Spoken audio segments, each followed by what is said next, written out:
Girls und Panzer, that one anime about cute girls fighting in tanks, was released all the way back in 2012. To capitalise on its huge popularity, a game was made for the insanely popular PS Vita in 2014.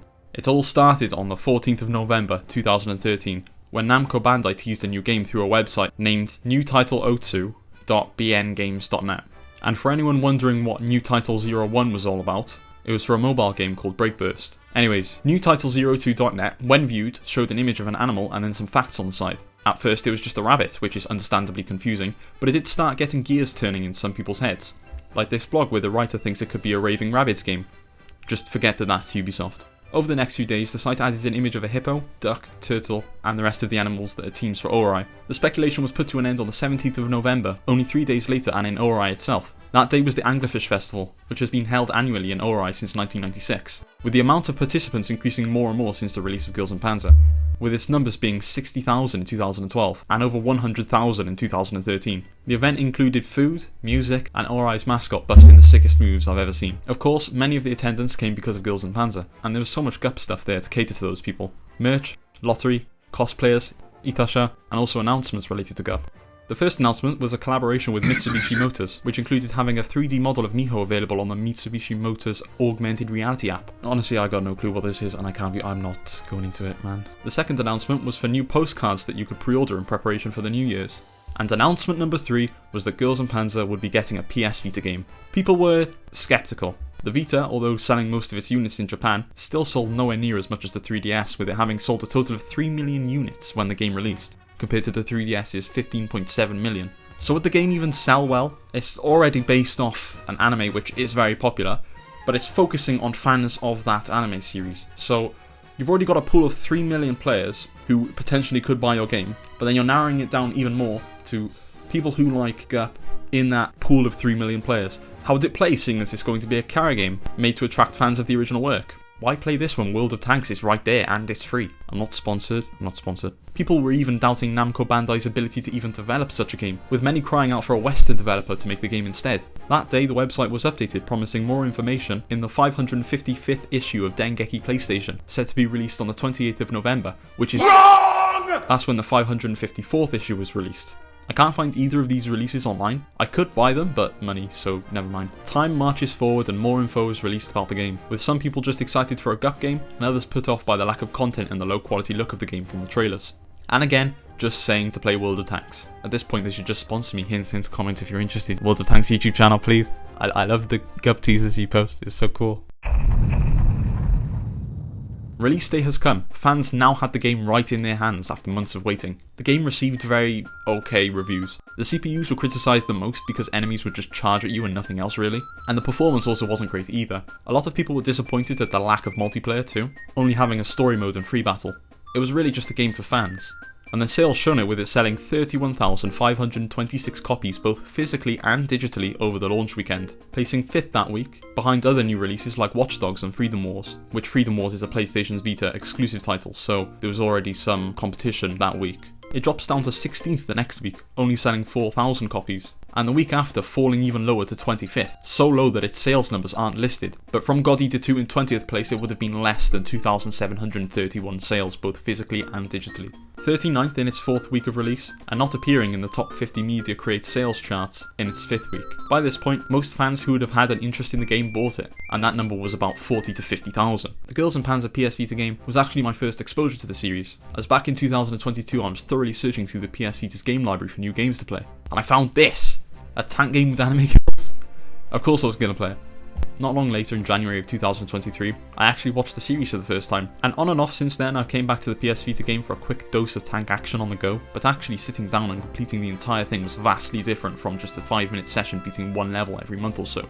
Upon booting up the game, you're greeted by the series' OP, crunched down to fit the PS Vita's 544p display, or 960 by 544 pixels display. There's only 2 available modes in the game, Story and Battle Royale. The first one is obvious, but the second less so. The Battle Royale mode is really just a free battle with additional challenge stages, so technically 3 modes. There's also the gallery that unlocks tank models and CGs for you to view as you complete more of the game, and the settings which just lets you change volume stuff.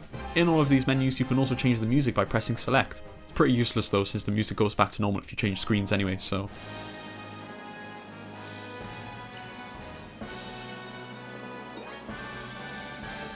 so I have no clue why it's here unless you like sitting in menus for minutes at a time listening to the music. Anyways, the main draw of the game, its story mode, follows the 12 episodes of the TV series, allowing you to battle through each Senshado match as all of the teams available on Ori at the time, with the teams introduced later in the series being unlocked as you progress. But you can't go back and use them in older story levels because that would break canon, which this game technically doesn't do. I say technically because there's so many details left out of the game. It's understandable, of course, since it's not like they can include every slice of life scene or character development in the cutscenes separating levels. This is a tank action game after all, not a visual novel or Metal Gear Solid 4. A lot of story is lost and it really just seems like they go from team to team, with the opposing teams not really feeling full of life like in the anime. They're just the same enemy tank AI, but more difficult and different looking. Even Koromori Mine's introduction was botched. They just kind of show up and look intimidating during the cafe scene. They make a remark about Miho quitting Senshado, then just sit there outside of some other small bits of dialogue, but most of the scene is taken up by the team talking about Saunders. Half of the cutscenes in the game are done through visual novel format with screenshots of the anime,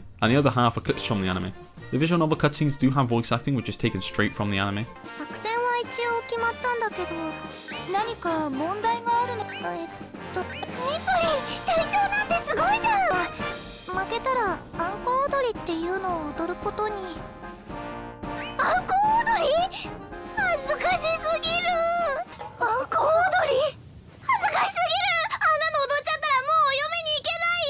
And some lines are shifted around and cut obviously, but the anime clips remain untouched, which in one instance did cause a problem as the prologue of the game starts as Miho gets to school rather than before, so she doesn't bump into Reize on the way.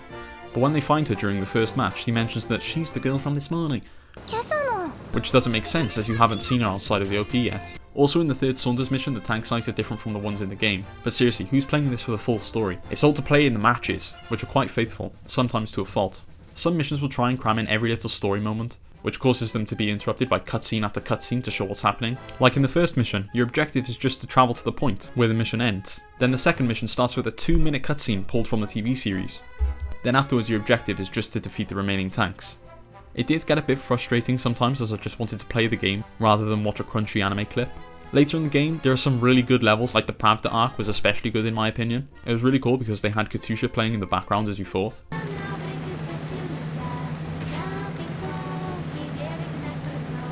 But again with the interruptions. The second Pravda mission is the part where Ori takes shelter in the church. After a bit of fighting you're pointed there and then a 30-second anime clip begins. Then stopped for about 4 minutes of speed reading, and then another minute-long anime cutscene. Thankfully you can skip these, but if you're playing on actual hardware it can take a bit to load, so you may have to wait a bit before skipping. It was around here that I stopped paying attention to the cutscenes in the game and just started skipping them. It's not as if I can really read them anyway, since there's no English fan translation of the game, but they were still interesting to watch. There's an elephant in there. This game released on June the 26th, 2014, almost an exact month before the Anzio OVA. So, you know, maybe they'd include Anzio in the game. You know what, like as a way to promote the new OVA. Nope, just skipped over again. Anchovy makes one appearance in this one. Anchovy makes one appearance in this one CG. Honestly, everything beyond this was just downhill, and the game went to shit, and I hated every minute of it. It was just, is what I was saying if I gave a shit! Fuck Anchovy, I'll never forgive you for what you said about British food. The finest cuisine in the world, it's the greatest. Now I know someone did say that Anzio not really making an appearance was a joke, and that's the point. It's very difficult to come to terms with that. You know, I can't stop thinking about her. I mean, no. The game's story has a total of 16 missions with 5 prologues and an epilogue to end it all off. Also, the prologues are just full cutscenes that's up there to set up the next arc. 2 missions for Ori's first match, 3 missions for St. Gloriana, which unlocks the Battle Royale mode after completing, 3 missions for Saunders and Pravda, and 5 missions for Koromori Mine. After completing an arc, you then get to experience it from another team's point of view, which adds another layer of completion to the game. I only played a few of these missions and they're quite cool since they do change the objectives to suit what the team was doing, but they weren't all that crazy. It's the same cutscenes and stuff, but you play as the team's tank with, I'm guessing, newly recorded dialogue, and that's really it. They're still fun though, since other tanks will function differently to Anglerfish's Panzer IV in most cases, like when using Hippo Team's Stug 3. Due to its cannon being mounted on the tank rather than a rotating thingy like the Panzer IV, you have to turn the tank to aim, which is really annoying. I know nothing about tanks, I'm sorry. It does get a bit monotonous though, as there's not really much variation in the gameplay as the tanks really behave mostly the same as each other, with very minor quirks like I mentioned above. Each of these missions will have an objective that could change once completed, like travel to a point on the map, destroy the flag tank, or destroy all tanks. After each mission you're graded on your performance and awarded a rank that doesn't mean anything as far as I'm aware. But how do you destroy tanks, I hear you ask? Well, you move with the left stick and look with the right. Although a huge problem I had while playing is that forward on the left stick turns you towards where you're looking rather than how tanks usually operate in other games. It was annoying, but then it's a PS Vita game and those joysticks are incredibly tiny, so on actual hardware it made it easier to move, although still frustrating at times, rather than on an emulator, which I may or may not have been doing for most of my playthrough. You can aim by pressing the left bumper, pressing triangle and X to zoom in and out, press the right bumper to shoot, but you have to wait until your team has loaded the next bullet to fire again, shown at the top of the screen. In missions that you're not alone, you can press triangle to activate the zapping gauge, which swaps to another team for a bit. You can charge up the gauge for this ability by damaging other tanks, or you can simply just wait. This ability also grants increased attack and defense for the tank you swap to, making it incredibly useful during overwhelming situations, because you can easily destroy a tank or two in the time it gives you. I did have fun playing this game, but there were some times where it got a bit boring, because most battles are close quarters, and I get that it was like that in the series, but it's not really thrilling just circling a tank until you destroy it over and over again. Even then, they didn't account for any long range shots, as there's no bullet drop and the damage gets lowered to like nothing at all, and critical hits are granted when you're right up against the tank, so it seemed like they really wanted to push you into close combat. The maps also didn't really allow for much space for long range fights either, but when there was a long empty part of the map, it was always a chore to go through because of how slow the tank was. I think they purposely did all of this to force you into close combat, as that was where gameplay really flowed decent enough, and then there was also some bad pop-in, so I doubt long range combat would even be possible in some cases. Then there were the times where every tank wanted to attack in a huge clump, which would mean nearly exclusively using the zapping gauge to deal with the situation, because the damage for my tank was just way too low to get anything done in a reasonable amount of time. The enemy AI in this game was very basic, to the point of not even being challenging. If you hit them or they see you, they'll just charge and shoot, which makes the outrun the gun spinning tactic the most viable in situations where you have little to no health left. And to even get low health, at least in the early missions, you have to be playing with half a brain, as this game is stupidly easy, especially in the first half. It was really only Kuro Morimine's arc that I had slight difficulty in, more specifically that last mission fighting Maho. The enemy AI in this level actually felt formidable, and the cramped level made it so that I had to come up with a strategy to deal as much damage as possible without taking any myself. The difficulty only really ramped up from the enemies gaining more defense and attack as the game went on, rather than them actually being smart. The final Kuro Morimine mission is one of the best missions in the game because of the AI and the level design. For most of it, it's just you and Maho until one more tank joins that you can easily take out, but it makes for a very tense battle, and it ends off with a quick time event for that last shot. But it's not accurate to the anime, because in the anime, Miho hits the tank, and doing that during the quick time event fails the level. Instead, you have to aim for Maho's head, which is crazy because she lives through this mission, even if you blow her head clean off. I did like how quick the missions were. It was easy just to boot up the game for a quick mission or two when I felt like it, if you excuse the load times. I did just criticise how the battles are all close quarters, but sometimes it makes it really fun, as there's no point during most levels where you're not being chased or shooting someone. Of course, I enjoyed playing as my favourite teams in Battle Royale mode, including Ori and Anglerfish, and the maps were great too most of the time. This game really is just fan service for people like me who already love GUP. I can look past all of the flaws because I can play as anti team, like, what more can I ask for? Anshin Zaburo cheers you on sometimes, and honestly that's a peak addition. Every time he popped up I couldn't help but smile. Other characters also pop up on screen when talking during the match, whether it's dialogue relating to the objective or screams of anguish and pain. Also they have dialogue for if you don't follow an objective properly, like in the Hippo team mission if you attack the wrong tank first. And the PS Vita being a portable console made it so that, in addition to these very action-heavy quick missions, I could just pull it out at any point and just play the game while I'm out. But then there's a problem, with the load time. The PS Vita isn't the most capable handheld out there, but it's proven itself time and time again with games like Uncharted Golden Abyss, Ys 8, and the wealth of PS2 ports and remasters, that it can achieve really good looking graphics and balanced performance to a certain degree. This game is not a good example of that. In-game the textures are quite blurry if they're not in the immediate vicinity of the tank, and even then when hitting other tanks and taking hits, the game freezes for a split second, which makes every hit feel really jarring. The game also never holds a decent frame rate, mostly sitting around 20 and dropping to around 15 frames per second in more demanding situations. It makes everything feel even more janky, as I'm fighting the game to aim where I want and move the tank in the direction I want. All the while the game is chugging along at a choppy 20 frames per second, which made those more frustrating situations even more unpleasant to play through. The cutscenes and colours look great on the PS Vita 1000's OLED screen, as with any other game on the system. On the 2000 it kind of looks a bit washed out and dry in my opinion, but I'm super biased, and obviously, once you've seen an OLED screen, it's a bit difficult to go back. Also, the game doesn't utilise the Vita's touchscreen, the touchpad on the back, or the camera. I wouldn't have expected any camera use, but you could have at least gave the touchscreen some functionality in the menus. The load times of the game were also awful, taking upwards of 30 seconds to load into a level, and a few seconds to skip cutscenes. Keep in mind, this is a handheld game, made for quick play on the go or at work or something, so 30 seconds is a bit much in my eyes, when you may only have 5 minutes or so to fit in a quick level. In my playthrough I did encounter some glitches, although I'm not sure if it was just because I was playing on an emulator for most of it. I had 2 separate copies of my screen overlaid on both sides, that was at 30% opacity or something. I have no clue what caused this, and I've never ran into it when playing on actual hardware, so this is 99% a problem with the way that I played, as it persisted through every session as well. After the 5th mission of the game, which is the end of St. Glorian's battle, you unlock the Battle Royale mode. Battle Royale is split up into 2 parts. Free battle, where you can mix and match any tank you've unlocked from any school, and battle against any school with a set of tanks. But to put tanks on your team, you must use points. Completed battles grant XP, which levels you up and raises your point cap, allowing you to select more tanks. Putting tanks on your team isn't buying them though. Points are simply there to limit what you can and can't have on your team all at once. Adding a tank takes points, removing one gives them back. Think of it like a weight limit. You can make some really interesting battles with this, or if you feel like going 1 versus 10 tanks or something. It's kind of annoying that you can't choose multiple tanks from the same character though, so you can't have 10 answers sadly. You can also change the mission objective between all 3 of the ones found in story mode. The second half of Battle Royale are the challenge matches, where you're put against a school or team of tanks with a predetermined team of tanks selected for you.